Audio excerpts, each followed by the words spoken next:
জিন তারা কি খায়, কোথায় থাকে, মানুষের মতো কি তাদের জীবন আছে? সালাফদের গবেষণা এবং হাদিসে এমন কিছু তথ্য আছে যা জানলে আপনি অবাক হয়ে যাবেন। আল্লাহ বলেন সূরা রহমান ১৫, আর তিনি জিনকে সৃষ্টি করেছেন আগুনের শিখা থেকে, অর্থাৎ তারা আগুন জাত, মানুষের মতোই বুদ্ধি ও ইচ্ছাশক্তি আছে।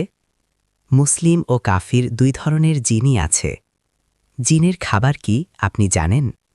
নবী সাল্লাল্লাহু আলাইহি ওয়াসাল্লাম বলেছেন, প্রতিটি হাড় যার উপর আল্লাহর নাম নেয়া হয়েছে তা জিনদের জন্য খাবার হয়ে যায়। সহি মুসলিম। আরেক হাদিসে, পশুর গোবর জিনদের পশুর খাদ্য। এখান থেকে আমাদের শিক্ষা নেওয়া উচিত। খাবার খাওয়ার সময় বিসমিল্লাহ বলা জরুরি। না বললে শয়তান সেই খাবারে অংশ নেয়।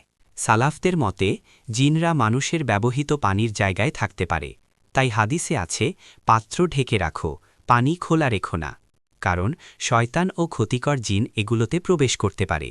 জিন কোথায় থাকে জানেন? হাদিস অনুযায়ী জিনদের প্রিয় স্থান ১. বাথরুম। নবী সাল্লাল্লাহু আলাইহি ওয়াসাল্লাম বলেছেন, এটি শয়তানের আবাসস্থল। প্রবেশের দোয়া, আল্লাহুম্মা ইন্নী আউযুবিকা মিনাল খুবসি ওয়াল খাবাইস। ২.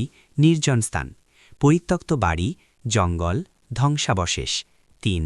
নোংরা ও অপবিত্র জায়গা। সালাফরা বলেন, যেখানে নাপাক পরিবেশ সেখানে শয়তান বেশি থাকে।